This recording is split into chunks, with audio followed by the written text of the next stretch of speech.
ကဲအားလုံးပဲမင်္ဂလာပါဒီနေ့ကျတော့TikTok AI live လုပ်နေတာကိုဘယ်လိုလုပ်ရမလဲဆိုတာကိုရှုတစ်ချက်ချင်းစီလိုက်ပြမှာဖြစ်ပါတယ်ရှုနဲ့တစ်ချက်လိုက်ကြည့်ပြပါနော်ပထမဦးဆုံးဒီ Safari ထဲကိုဝင်သွားလိုက်ပါSafari ထဲဝင်သွားပြီးလို့ရှိရင်ဒီ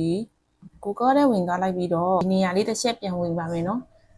ပြီးလို့ရှိရင်ကျိုးတို့ဒီ TikTok story ကိုလည်းဝင်သွားလို့ရှိရင်ဒီမှာ download like story ကိုတစ်ချက်နှိပ်လိုက်ပြီးတော့ဒီ download for makeup ဆိုတာကိုနှိပ်လိုက်ပါရှုတော့တကယ်လို့ကိုယ့်ရဲ့ MacBook က Apple Intel မဟုတ်ဘူးဆိုရင်ဒီ silicone ကိုနှိပ်လိုက်နော်ပြီးလို့ရှိရင်ဒီ download ပြီးတဲ့အထိစောင့်ရပါမယ်ဒီလို download လုပ်ရပြီဆိုရင်တော့ကိုယ့်ရဲ့ computer ကိုနှစ်ချက်နှိပ်လိုက်ပြီးတော့ဒီ open ဆိုတာကိုနှိပ်လိုက်ပါနော်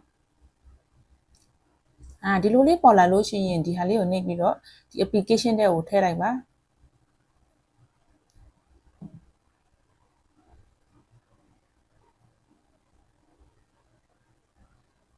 ဒီလိုလေးဆိုရင်ရှုတော့တစ်ချက်ဒီဟာကိုနှိပ်လိုက်မယ်ဒီလိုဆိုရင်သူ့ရဲ့ application ဒီအောက်မှာပေါ်လာပါပြီဒါဆိုရင်ရှုတော့ open ကိုတစ်ချက်နှိပ်လိုက်ပြီနော်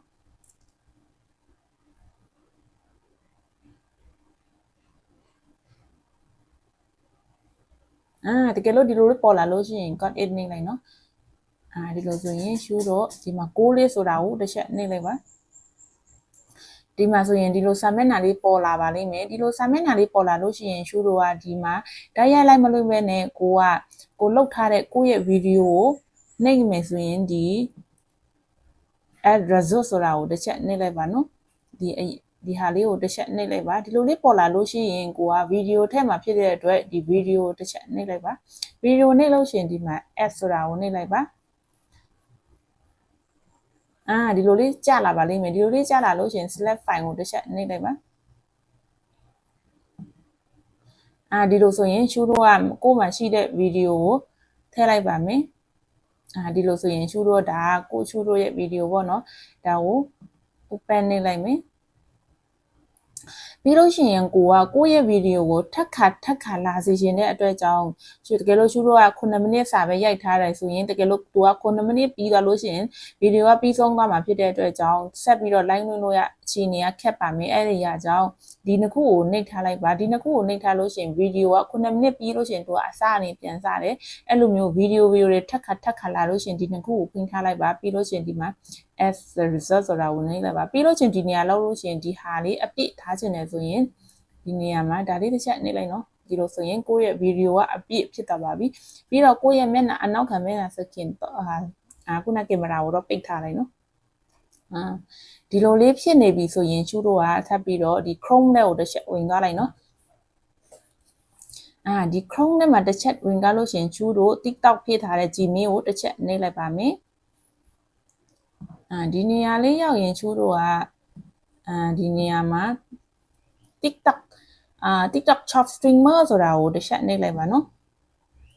ဒီလိုလေးပေါ်လာပါလိမ့်မယ်ဒီလိုလေးပေါ်လာပြီဆိုရင်တော့ဒီမှာဒီဟာလေးကိုတစ်ချက်နှိပ်လိုက်နော် TikTok Shop Streamer TikTok ဆိုတာကိုတစ်ချက်နှိပ်လိုက်ပါဒီလိုလေးပေါ်လာလို့ရှိရင်ခဏနေသူ့ရဲ့ product တွေပေါ်လာပါလိမ့်မယ်ဒီလိုလေးပေါ်လာပါလိမ့်မယ်ဒီလေးပေါ်လာလို့ရှိရင်ရှုတို့ခုနဗီဒီယိုလောက်ထားတဲ့ဟာကဘာအတွက်ရောင်းနေတာလဲဆိုတာကိုတစ်ချက်ကြည့်လိုက်ပြီးတော့ဒီ product စထည့်ပါမယ်ဒီ add product ကိုတစ်ချက်နှိပ်လိုက်ပါမယ်ဒီအောက်ကဟာလည်းနှိပ်လို့ရပါတယ်ဒီမှာproduct တစ်ချက်နှိပ်လိုက်ပြီးတော့ခုနကရှုက single အုပ်ထုပ်ရယ်ဒီစကတ်လေးရယ်ဒီစကတ်လေးရယ်ပြီးလို့ရှိရင်ဒီ single အုပ်ထုပ်လေးရယ်ဒီအင်ဂျီလေးရယ်ပြီးလို့ရှိရင်ဒီ single အုပ်ထုပ်လေးရယ်ပေါ့နော်ပြီးလို့ရှိရင်ကျူတော့ဒီ exporter ကိုတစ်ချက်နှိပ်လိုက်ပါမယ်ဒီလိုလေးပြီးသွားပြီဆိုရင်လည်းရှူတော့3ခု product 3ခုထည့်လိုက်တာပေါ့နော်ပြီးလို့ရှိရင်ရှူကဒီကနေထွက်လိုက်ပြီးတော့ဒီနားချူလိုက်လွှင့်ထားတဲ့နေရာကိုတစ်ချက်ဝင်ကြည့်လိုက်ပါမယ်ဒီနားရောက်သွားလို့ရှိရင်ရှူကတကယ်လို့ကိုကလိုက်လွှင့်တော့မယ်ဆိုရင်တော့ဒီ6 lip ကိုတစ်ချက်နှိပ်လိုက်မယ်နော်ဒီ6 lip နှိပ်တော့မှခုနရှူတော့လောက်ထားတဲ့ရှင်းတောင်းရှာတာကိုပင့်ထုတ်လို့ရမှာပါရှူတစ်ချက်နှိပ်ကြည့်လိုက်မယ်နော်လိုက်လွှင့်ကြည့်လိုက်ပါမယ်ဒီလိုဆိုရင်ရှူကလိုက်လွှင့်နေပြီပေါ့နော်ရှူကဒီဟာလိုက်လွှင့်နေပြီဆိုရင်ရှူကခုနရှင်းတောင်းတဲ့ကို